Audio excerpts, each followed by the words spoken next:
I'm going to cover today with training. Do you really need to be using special intensity techniques or not with with your workouts and with your lifting routines? Do you need to be doing those or not to be making gains? Okay, so stay tuned. And guys, for those of you tuned in, thanks so much. Please subscribe if not already. If you are subscribed, thank you so much. And my name, and if you don't know me by now, my name is Nick Venuto. I'm an online fitness coach in the CSCS, and I specialize with helping others gain muscle and gain strength in order to build their best physique. All right. Let's get right in. So, what I'm covering again is, do you need to be using like special intensity techniques, or can we just be more working out more simple kind of ways with X amount of sets for X amount of reps with this exercise and this versus intensity techniques? So, I think the first thing I'll cover real quick then is what are these special intensity techniques I'm talking about? These are things that are like, for example, drop sets where you start with a weight, you do the set, you drop down in weight, whether it be grabbing lighter dumbbells or going lower on the weight stack to do lighter weight, and you do more reps, and then when you go to failure or maybe get close to failure, you again drop the weight down and keep doing more reps. That's an example of an intensity technique, is drop sets, where you're working yourself past the point that you could normally work with a normal set of, let's say, whatever it is, a set of 10 reps or 15 reps, whatever number you hit, and you work past the point of what you could have done in total by dropping down in weight and keep going. That's an intensity technique. Other kinds of intensity techniques could be with like partial reps, when you implement them as part of a set where maybe you do full reps first, you get to 8 reps, and you're like, okay, I'm going to get some more reps in. Usually this is going to be typically on a machine or a movement that you're not going to get yourself pinned and stuck, but then you go and do some partial reps. It could be from just the top range of motion. Let's say it's a bench press we're doing, or let's say it's a Smith machine press that we're doing partial reps. You do your 8 full reps, then you do some partial reps, maybe just from a little more than a third of the way up to all the way up, right? Or you do halfway up, or halfway down, halfway back up, or you maybe do the bottom range of motion where you do from the bottom to halfway up, or from the bottom to a third of the way up. Okay, and you do extra reps in that partial range of motion. That's another special intensity type of technique. Okay, let me think. Those are a couple main ones. Other kinds of intensity techniques. You could also do partial reps to start a set versus to finish, but that's going to be less likely because that's going to be a lot harder to do that way, to try to pre-fatigue yourself with partial reps first in part of the range of motion, then to try to go and do the full reps, but that's pretty intense. I'll tell you from experience. There's also ascending sets. This is actually a technique I use more than probably any of the special techniques, but ascending sets are like drop sets, only you go vice versa. So this is for someone geared for trying to make it more intense without having to lift heavier, but you basically go the opposite way of drop setting, where you start with, it's very conducive with machines, but you can do it with free weights too, and just quickly swap weights out and keep going. But let's say you're using a machine, you start with, 50 pounds on an exercise, you do the set, do whatever, how many reps, then you, with minimal rest, you just go up in weight. Let's say you go up to 60 or 70 pounds, you do whatever your next set is. This is 10 reps, 12 reps, whatever it is, and you do it with no rest, basically. Ascending sets, that's another intensity technique. Intensity technique could fall under the guise of something where you're just doing a crazy amount of reps in a very fast pace, like something like, normally we work in 10 to 20 reps when we're trying to gain muscle. Maybe you do 50 reps of a set, and it's something that you prolong the set in the course of doing it, when that you have to do rest pause. Rest pause is an intensity technique too, where you're not doing, instead of doing 10 reps just consecutively, it's not just like one rep, you wait a little longer between the 9th and 10th. Let's say you're trying to get to 20 reps, you're doing, I don't know what you're doing, maybe squats, and you get to 10 reps and you got to rest like a little bit, like with the bar on your back for like 5 seconds or more, get some more energy, do another 2 reps. Then you rest a little more, do another 2 reps. Leg pressing would be a popular thing to do it with too, or hack squatting, something that there's a high level of aerobic demand. Guys, these are all examples of with intensity techniques, basically. 21s at bicep curls is a popular way too that people like to do. They like to do full reps of bicep curls. Then they do, again goes along with partial reps. Do 7 reps full, 7 reps from the top, 7 reps from the bottom, or maybe they go in different orders too. Guys, so these are all intensity techniques. So the answer then to the question is it depends with the training stage. I would say for beginners, you don't need to be doing intensity techniques. You could, not because it's going to hurt you, but you really don't need to be doing them. For intermediate type lifters, you still, a lot of you are going to be at the stage, and just based on your circumstances, you probably still don't need to be employing intensity techniques. Beginners to intermediates, especially beginners, but intermediates still too, just need to just be sticking to bread and butter type things. Just whatever many sets of whatever number of reps. Let's say you're doing 3 to 4 sets or whatever, maybe 5, whatever the number is.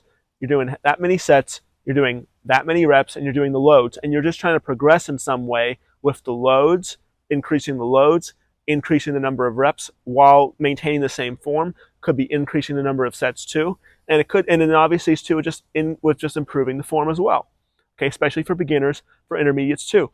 Now for advanced, what I would do is, if you're making gains without intensity techniques, I would, don't throw the whole, what's the term, with just throwing the whole kitchen sink at things. Even for advanced people, and this is for anyone at any stage, for advanced people, I mean, if you're getting good gains without intensity techniques and you're progressing with just progressive overload, if you're getting stronger, doing more weight, doing more reps with the same proper form or with serviceable enough form that's not putting you at risk with injuries, that's just, it's proper enough, even if there's slight declines in form, okay? If you're able to do those kinds of things and you're progressing, your physique's physique is improving, that's going to be, that's always the emphasis anyways. It's just bread and butter type techniques with sets, reps, and loads and stuff and tempos. All right, those are the kind of things that are bread and butter. But sometimes with people that are getting more advanced, when they need to be figuring how to be training around injuries, how to be training more intensely without doing more loads and even more reps, just based on being more advanced and already being very strong, already being more conditioned, and having higher risk levels to be going up in loads, to be doing more reps with the kind of loads that they're doing, to be doing more reps when they're at a stage that they're already very, very conditioned. That's when intensity type techniques can come in. We're using intensity techniques. Sometimes there's strategic ways with trying to bring up muscles, like with partial reps. You try to emphasize a different area of the range of motion to try to strengthen yourself in a certain part of the movement. There can be reasons like that. A lot of times, though, the reasons are we're trying to come up with other ways to progress and to improve our physiques and to improve our training performance, and just the total picture that we worked harder than last time. We're trying to do this without the more bread and butter ways, with more reps, higher loads, heavier weights, more sets. Sometimes these intensity techniques are increasing the number of sets, just more unique ways than just a standard set of 10 reps, right? The set of 20 reps. We're doing it in a little bit of different ways, okay? The intensity techniques can be used as well to make the workouts intenser in either the same or a shorter time period, okay? You could call an intensity technique taking a amount of rest that is much less than what you need to be fully recovered, like something that's like really easy, well under a minute, 30 seconds or less. I mean, I guess you could call that an intensity technique too. It's not really, but these, again, continuous type sets where you're just taking very minimal rest between sets, just bare minimum just to get set up for the next set. Guys, so short answer, those that are advanced can benefit more than anyone from the intensity techniques when there could be a use to use these kind of techniques instead of doing other things that are just going to be more risky to do with, again, higher loads, higher reps, okay? And then if you're a beginner, I mean, you could do things. I know I see bros in the gym want to be doing 21s for bicep curls because they went and looked something up online, and it's not going to cause any harm, but it's really not the stages needed for beginners to be trying to employ intensity techniques. Just get the exercise form down, be executing the exercise form properly for long enough with just standard kind of ways of whatever. This many sets, this many reps, pick X number of exercises, execute them well, and just let that progress you. Okay, intermediates, a lot of you are still in the same kind of phase with you don't really need to be doing intensity techniques as well, but you could be at the stage where here and there it could be helpful, And then if you're employing intensity techniques at any stage, the thing is don't just do things just for the heck of it. Try to have a little bit of strategy behind whether, okay, maybe if you want to try something to make your workouts more intense, okay, that would be a reason to, but preferably for when you're trying to do these kinds of ways, could be as part of helps you warm up better without sometimes intensity techniques are very good for helping you warm up better, to prime your body better and prime your central nervous system better without heavier loads. With just to those are very good for warm up techniques. They're also very good for burnout techniques. That's a good reason you could use it too. Is for something at the end of your workout, a finishing type movement, just to pump blood into the area and stuff at the end. You know, these are the kind of reasons, and not just because someone online told you to do it, not just because it's part of some kind of influencer's workout routine, not just because just doing things just for the sake of doing something different. It's when you do things different, it's always for the purpose of progressing in the right direction.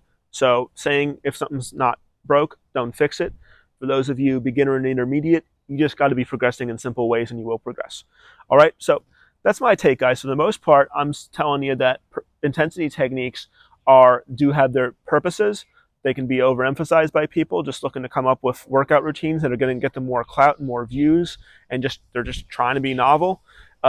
Is just stick to basics if they work, and make differences for things when you have good reason to.